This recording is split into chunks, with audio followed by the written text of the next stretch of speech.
Sir, pabor po ba kayo sa impeachment? Oo, kasi nung panahon ng tatay niya, lagi kaming nagtatago. Akala namin kami nasusunod sa tokhang. Noon, tago kami ng tago. Hindi ako makalabas. Baka ako na ang susunod sa listahan. Biktima lang kami ng mga D-Lord. Dapat yan ang hulihin. Hindi yung addict na ang tanging dala lang ay lighter, foil. Gino, ano po ang plano nyo kung kayo ang naging presidente? Una sa lahat, libreng pulutang kada kanto. Tapos, bawal ang curfew sa mga walang jowa. Sa tingin nyo po, ano ang problema ng bansa ngayon? Problema, edi yung tinola, puro sabaw. Nasaan ang manok? Ha? Nasaan ang manok? Sir, ano ang solusyon nyo sa korupsyon? Simple. Ipalay detector test lahat ng politiko, real. Habang nakapolygraph, may karayom sa upuan.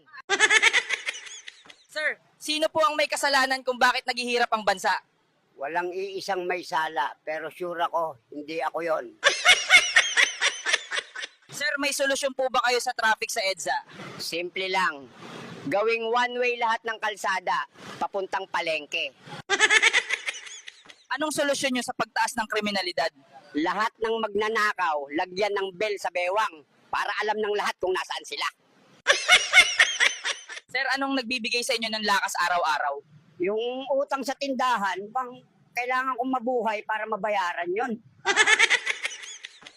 Sir, ano para sa inyo ang tunam na tagumpay? Yung makautang ka nang hindi ka hinahabol. Sir Juan, kailan nyo po balak abutin ang pangarap nyo? Pag natuto na akong matulog, Sir, mahilig po ba kayo sa alcohol? oo, pero hindi yung panlinis, yung may tama. Sir, paano nyo pinangangalagaan ang mental health nyo? Simple lang, umiinom ako ng tubig. Tapos inom ng konting gin para pampakalma. Sir, ginagamit nyo pa po ba ang face mask? Oo, para itago ang mukha ko sa mga inutangan ko. Sir, naniniwala po ba kayo na flat ang mundo? Oo. Lalo na kapag nakainom puwen, umiikot man, flat pa rin ang bagsak. Sir, anong pinaka nakakagulat na bagay na nakita nyo sa kalye? Yung ex ko, may bagong jowa. At mas pangit pa sa akin. Sir, anong ginagawa nyo pag walang ulam? Tinitigan ko lang yung kanin. Tapos iniisip kong lechon siya. Sir, araw-araw po ba kayong naliligo? Araw-araw akong nagpaplano. Pero yung tubig, busy. Sir Juan, paano po ba makaiwas sa utang? Simple lang, huwag lumapit sa tindahan. Kung lalapit ka, dapat mabilis kang tumakbo pabalik. Sir Juan, paano nyo po malalaman kung panaginip lang ang lahat? Pag may ulam sa mesa, doon ako nagdududa. Sir Juan, paano nyo kinakausap ang crush nyo? Tinitigan ko lang. Minsan di rin ako makatiis. Kinakausap ko na sa isip. Sir Juan, paano maiwasan ang inggit?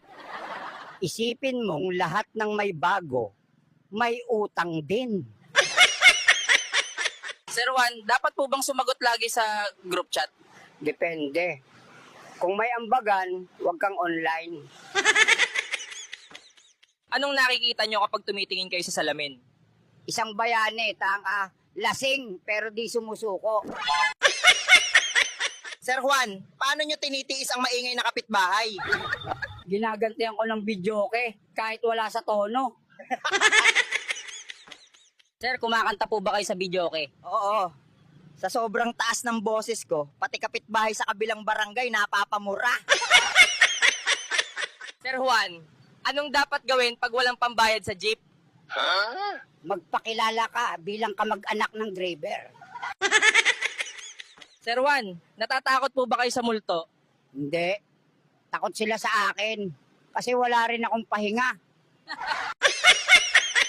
Sir Juan, safe po ba yung nagmomotor na isang kamay lang? Safe yan, basta yung isa mong kamay nakaabot na sa St. Peter. Paano nyo po inaalagaan ang kalusugan nyo? Nagja-jogging ako tuwing wala nang laman ng bote. Pabalik sa tindahan. May mensahe po ba kayo sa mga kabataan ngayon? Mga kabataan, huwag kayong padala sa barkada. Kung iinom kayo, huwag sa gitna ng kalsada. Sa tabi lang, may anino pa.